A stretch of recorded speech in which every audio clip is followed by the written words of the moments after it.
Michael scrolled through Craigslist ads looking for a couch that would be the first step to updating his tired apartment on a cold fall evening. His old computer was making quiet noises, showing its age, but Michael couldn't afford the luxury of new hardware. On the screen flickered pictures of various sofas, worn but tempting for their price. Michael, being a student on a tight budget, knew that the secondary market could offer him options that wouldn't hit his wallet.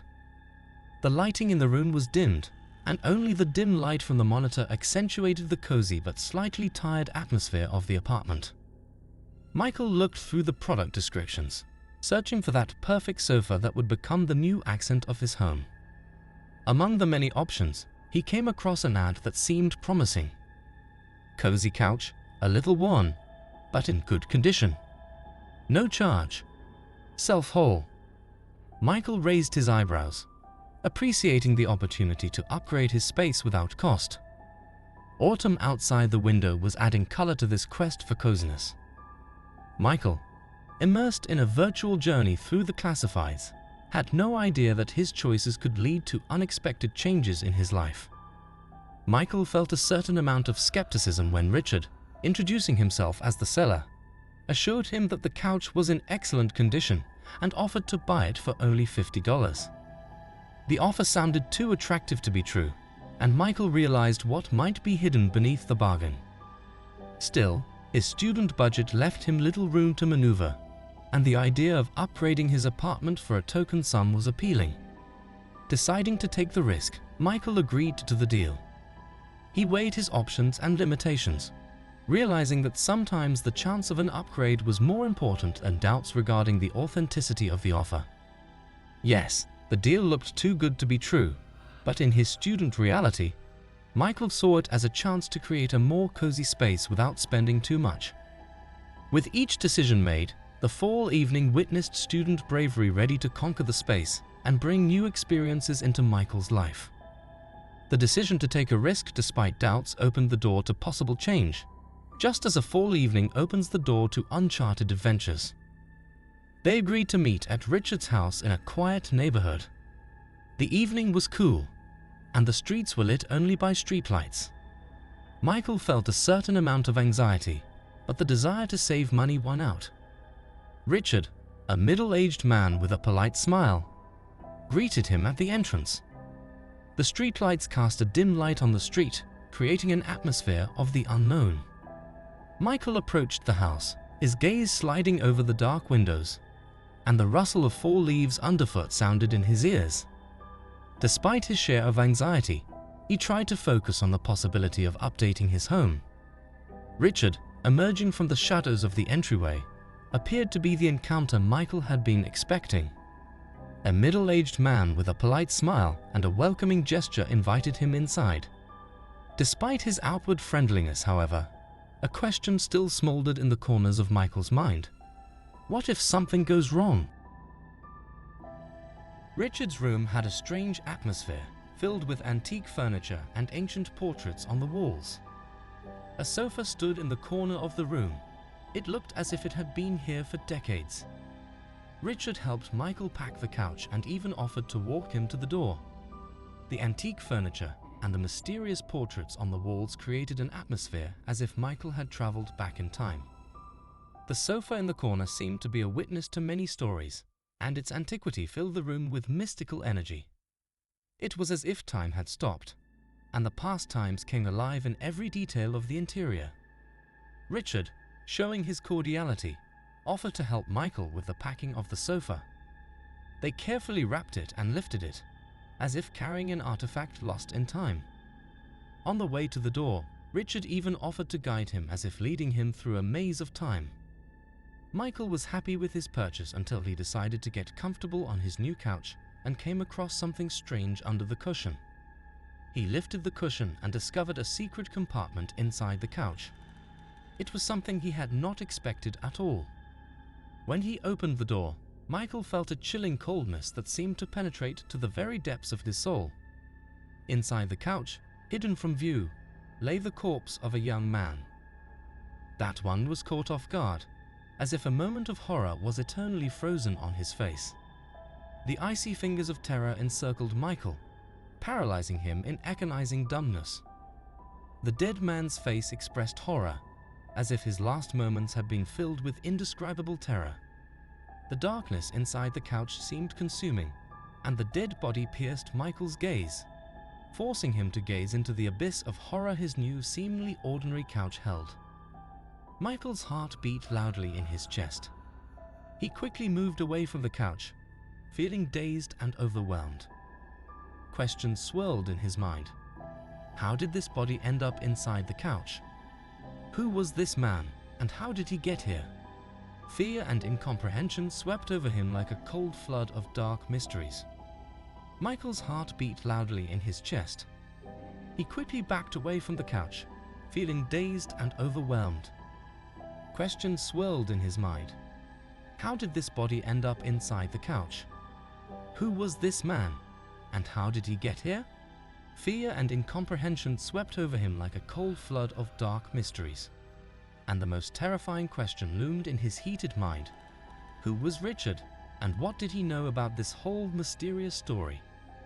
The mysterious couch salesman seemed like a clue, and Michael realized that each answer could open new doors in the darkness of the past.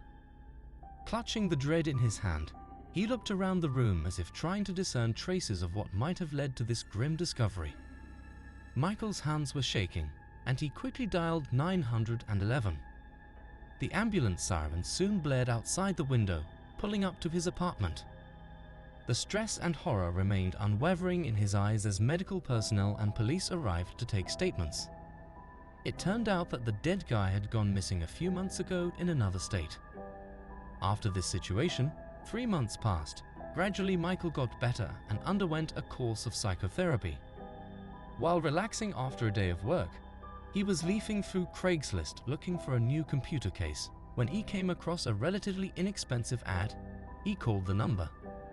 But when the other line picked up, the salesman, in a strange voice, answered him. "Well, hello, Michael." It was Richard's voice.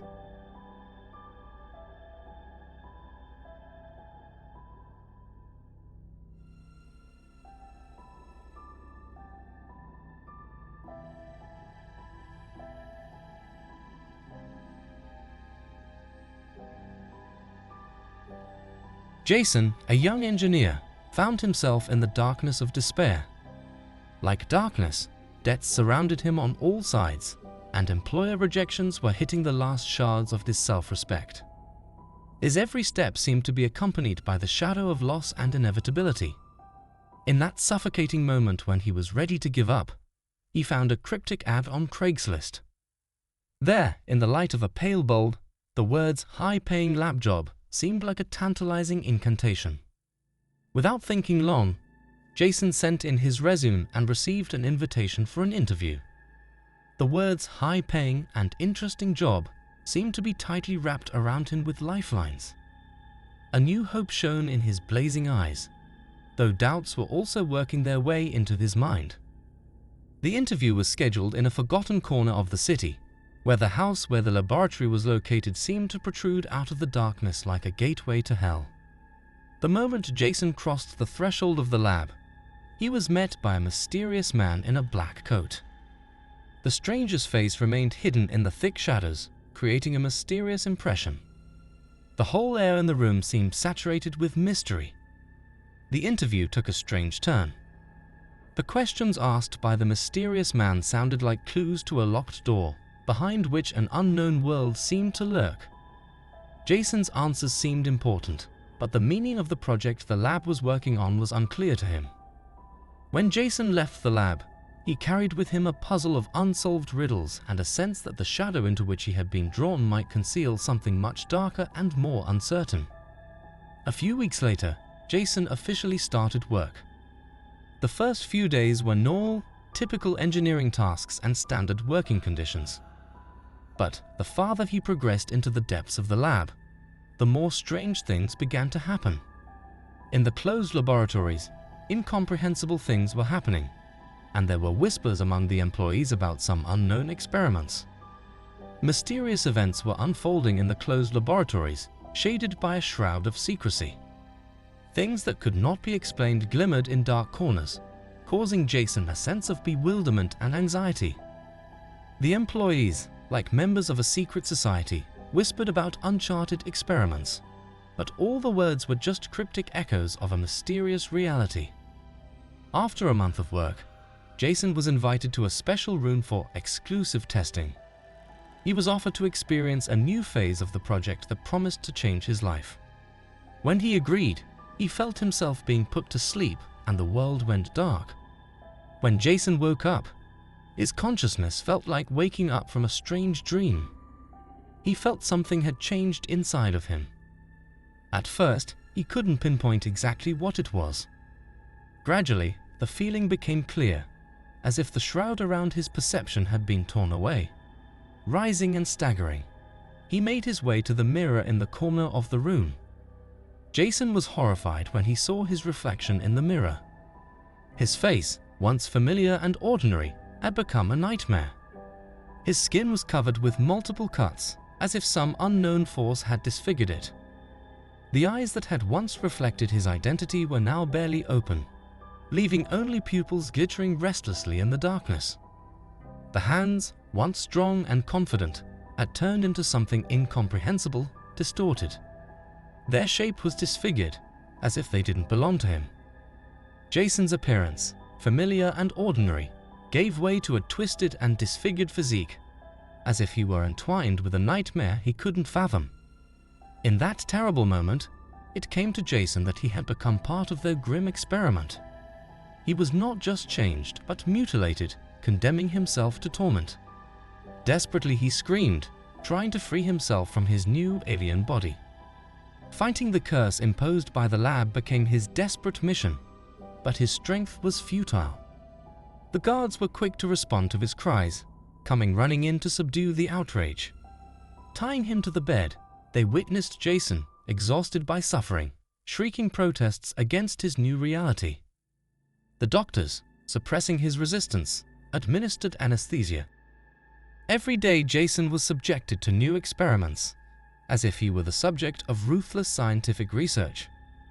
The forces that had turned him into a mutant held him in their claws, and his attempts to escape were condemned to failure. Now he was but a prisoner of those who were dragging him through an abyss of unknown change. The mutant that he had become bore the marks of the dark arts of the laboratory. His body was distorted, and his mind was subjected to alien influences. Every moment of being in this mysterious darkness seemed like an eternity, filled with suffering and unknown fear. Jason realized that his life was now something unlike that of a human being. He was nothing more than a creation of those who had chosen to play with nature and locked him in this abnormal reality.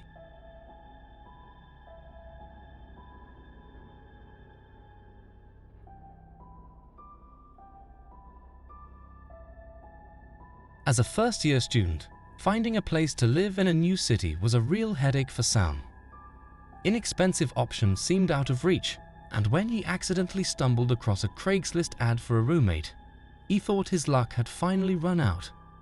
The text of the ad promised an inexpensive and cozy place to live, as well as friendly neighbors. Enthusiasm and hope swept over Sam. He sent a request to view, but only images of cozy housing loomed in his mind. The ad was simple. Neighbor is looking for a roommate for a cozy one-bedroom apartment. Clean, neat, inexpensive. Anyone interested, call. Sam called and arranged a meeting with a prospective roommate named Greg. The first few weeks of living seemed perfectly normal. Greg, the older guy, was polite and friendly. He even offered to share the cost of groceries and took Sam out to lunch. At first glance, it looked like Sam had found a great neighbor and friend. But even in the glow of this idyll, there was a shadow, unspoken and dark. Every time Sam looked into Greg's eyes, he sensed that he was seeing not only the superficial moments, but something deeper, something Sam couldn't explain in words. The dinners, though full of hospitality, left an unpleasant aftertaste, as if an unknown ingredient had been mixed into each portion. And in the night, when silence enveloped the apartment, strange sounds began to penetrate the walls. Quiet footsteps, barely audible whispers that penetrated Sam's sleep. Sometimes he thought he heard footsteps in his own room, but when he opened his eyes, he saw nothing but darkness. As time went on, Sam began to notice Greg's strange behavior. He would often disappear for hours without saying a word about where he was.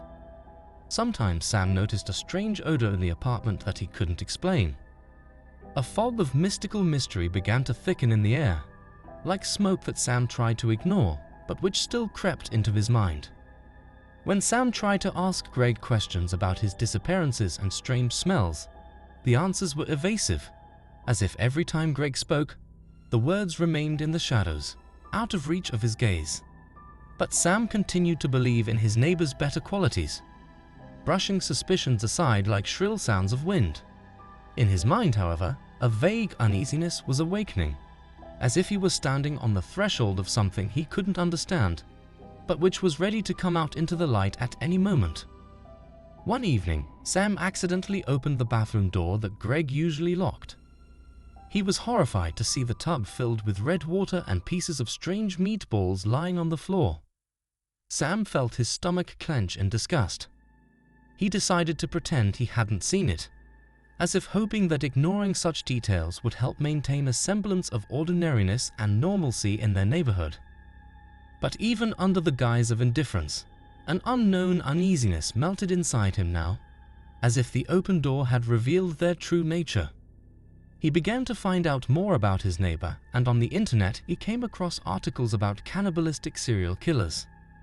It became clear that such people can hide behind an ordinary appearance. And now he lives in the same apartment with a man who may not be who he says he is. Fear gripped him, and in every step of his neighbor he saw a threat. He began to avoid close contact and heard something sinister in every sound. Now his own apartment seemed like a place of potential nightmare, where every shadow could turn into a threat. Sam decided on a desperate move.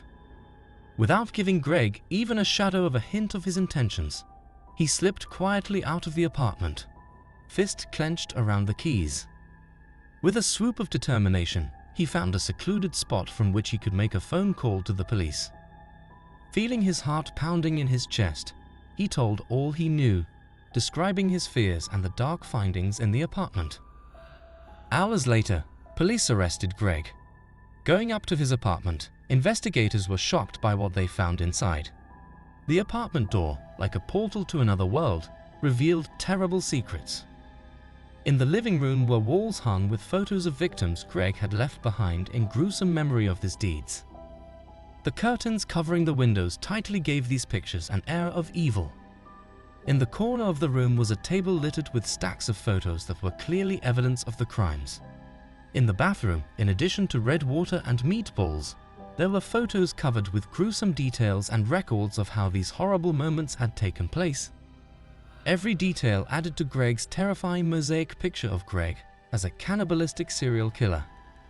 The underground room was a veritable repository of horrors. The corpses of previous victims were discovered there, skillfully hidden from view. On the walls hung photographs depicting the last moments of their lives.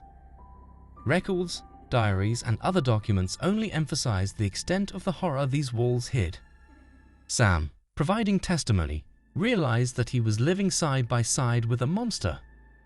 Greg's arrest was not only the end of a nightmarish era in Sam's life, but also the beginning of a long journey of recovery from the trauma left by that nightmare. Even though Sam had escaped the terrible fate of Greg's victims, the shadow of the past remained in his mind. Every time he walked past the apartment where he had once lived, he felt a chill of dread, remembering how close he had been to mortal danger.